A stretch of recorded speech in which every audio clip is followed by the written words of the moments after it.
Jag ska avsluta med ett exempel. Vi hade en liknande situation, en liknande debatt som vi har nu vad gäller Malta. Det hade vi för några år sedan vad gäller Grekland. Det förekom väldigt mycket uppgifter i massmedia i debatten om övergrepp mot framförallt vuxna grekiska vuxna i Grekland.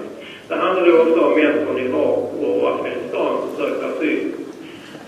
Vi gjorde till slut en resa dit för att själv med egna ögon få en uppfattning. Och kunde egentligen inte bekräfta några av de bilder vi hade fått tidigare. Däremot såg vi stora brister i asylprocessen, långa handläggningstider etc. Men vid samtal med både frivilligorganisationer och myndigheter så fick vi en viss förklaring. Däremot så kunde vi själv se en sak som ingen annan hade tänkt på, det vill säga behandlingen av ensamkommande barn. Och framförallt att bristen på mottagningsplatser gjorde att man för att säkra ett omhändertagande av ensamkommande barn faktiskt tog ett förvarstagande utan någon större rättslig grund. Det var ingen som hade uppmärksammat detta tidigare. Man gjorde det välmenat egentligen. I förvaren fanns tillgång till socialpedagoger och ganska mycket vård. Men vi kunde inte från barnkonventionen från svensk sida acceptera ett frihetsberövande utan rättslig grund för blodbrist på barn. Och därför gjorde vi självmant ett undantag. Och med det vill jag avsluta och säga att vi som myndighet har ju inget eget syfte med att tillämpa lagstiftningen på det bästa sätt vi kan och med det så mycket underlag som möjligt. Och vill återigen uppmana er inte bara att driva kampanj utan att komma in till oss med faktiska uppgifter faktiskt, så att vi kan jobba vidare med det. Då får jag sluta. Tack så mycket Fredrik. Innan jag släpper panelen lös så vill jag ställa en fråga. Du pratar om Grekland som undantag, du pratar om att vänta på rapportering och säkerställa läget. Är det verkligen frivilligorganisationerna som ska göra det? Har inte Migrationsverket ett ansvar för att faktiskt ta reda på det när det är så mycket växt i den här frågan? Och är det inte i så fall rimligt att om man är osäker på läget och man får den här typen av kaosrapporter att stoppa överföringarna tills man har säkerställt att läget är rimligt kvar? Självklart är det vi som har undersökningsansvaret i första hand. Men som jag sa är ju att utgångspunkten för oss, och det måste rimligtvis vara en utgångspunkt vad gäller prövningen inom Europeiska unionen, är att de olika medlemsstaterna följer de mänskliga rättigheterna. Annars kan man ju egentligen fråga om vårt medlemskap, huruvida medlemskapet är korrekt eller ej. Men återigen är de faktiska förhållandena.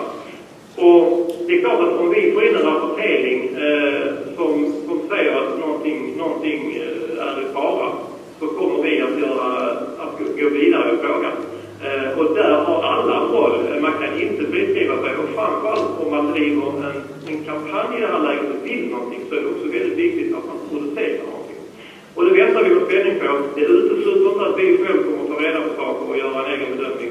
Men i det här läget så kan jag bara rekommendera att vill man göra någonting så ge oss ett material skriftligt. Panelen hungrar känns det som. Anna, vill du börja? Jag börjar med att läsa till vår debatt i studio 1, Fredrik. Och precis som och vårt telefonsamtal därefter. Jag ringde upp dig direkt efter och sa att nu måste vi träffas så att vi kan samarbeta kring de här frågorna. Och du och jag kanske ska åka till Malta tillsammans för att göra en undersökning. Nej, det finns inget skriftligt material från den resa jag gjorde på Kristi himmelfärdshelgen idag. Men ni ska få skriftliga rapporter, det kan jag lova. Jag tycker dock inte att det är ett relevant argument att säga att ni inte kan göra någonting förrän vi presenterar skriftliga rapporter till er. Och precis som jag sa när vi pratade om den här frågan i studio 1 så vill jag säga att ni har barns berättelser. Ni träffar barnen. Era handläggare på ansökningsenheterna träffar de här barnen. Eller hur? Jag tycker det är jätteviktigt att komma ihåg. Och barns berättelser är grundläggande i det här. Sen så har jag en fråga till dig, och det är att jag tycker du är otydlig när det gäller vad som egentligen ska ligga till grund för de här bedömningarna. Är det utgångspunkten att alla EUs medlemsstater följer mänskliga rättigheter, eller är det de faktiska förhållandena? Jag tycker att du glider lite däremellan när du gör din presentation. Det är min kommentar. Ska jag fortsätta? Vad får du jättegärna göra? Okej. Ja, min reflektion är väl att jag funderar mycket på vad en objektiv och grundlig rapportering om förhållanden är. För att i barnkonventionen finns också barns rätt att höras. Och vad blir den rätten om vi sedan inte lyssnar på det som faktiskt barnen berättar för oss? För att många barn som jag har pratat med har berättat för mig att de har berättat för Migrationsverket hur det är på Malta. Och Migrationsverket har då inte lyssnat. Och vid ett tillfälle har även en av barnen berättat för mig att Migrationsverket sa att de inte trodde på hans berättelse. Henry, varsågod. Ja, jag blev lite intresserad, Fredrik, av din diskussion om det här med empatibegreppet och vad gränsen mellan empati och sympati.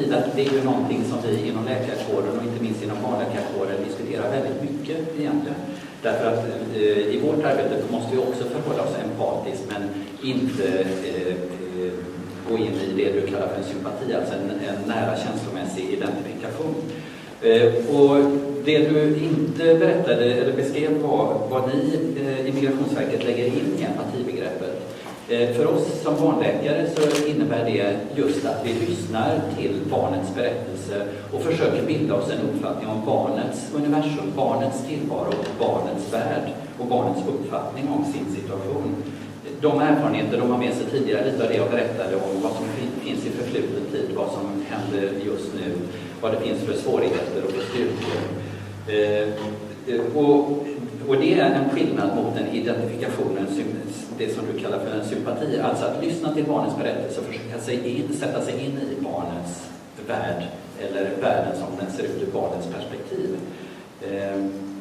Och det tycker jag, det är faktiskt precis just det som den här studien gör på ett väldigt unikt sätt egentligen.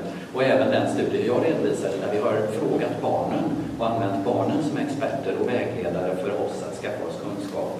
Och det är precis just det som barnkonventionen uttrycker starkt, alltså barnets rätt att bli hörd och att bli lyssnad på. Och det ingår i empatibegreppet, inte i sympatibegreppet. Och det skulle jag önska att ni i Migrationsverket också tar till er på det sättet.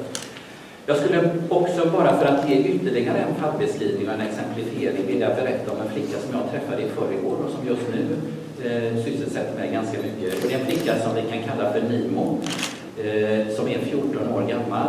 Hon är född i Somalia och flydde från Somalia vid 12 års ålder efter att hennes far hade dödats och med erfarenheter från krig och konflikt.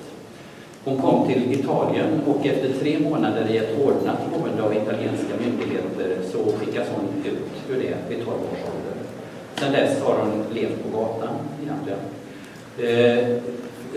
Och så småningom så fick hon kontakt med en somalisk man som sa att han var från Sverige och som lovade nog guld och gröna skogar och kom ner till henne i Italien under en månad i oktober förra året. Sen försvann han och Nimo följde efter till Sverige för att försöka leta rätt på honom, vilket hon inte alls har lyckats med. Men ett resultat av detta var också att hon blev gravid, 14 år gammal. Hon är nu höggravid, har en beräknad förlossning i början av augusti och ska återsändas till Italien, till gatan, höggravid nu. Det är planerat avresedatum. Alltså, jag tycker detta är fullständigt absurt. Alltså, man kan säga att Italien har klart visat att man inte klarar av att leva upp till de skydd som barn har rätt till enligt barnkonventionen. Och trots att en barnmorska beskriver att den här späda flickan som är mycket liten i kroppen och mentalt befinner sig på en 14-årings nivå, att en avvisning riskerar livet både på flickan och på det blivande barnet. Så trots det så har man bokat avresedatum för denna gravida 14-åriga flicka till en tillvaro tillbaka på gatan i Italien. Det här tycker jag är ett väldigt konkret och tydliggörande exempel på hur absurt det blir när man tillämpar Dublinkonventionen och bortser från barns skyddsbehov och barnkonventionens skrivningar.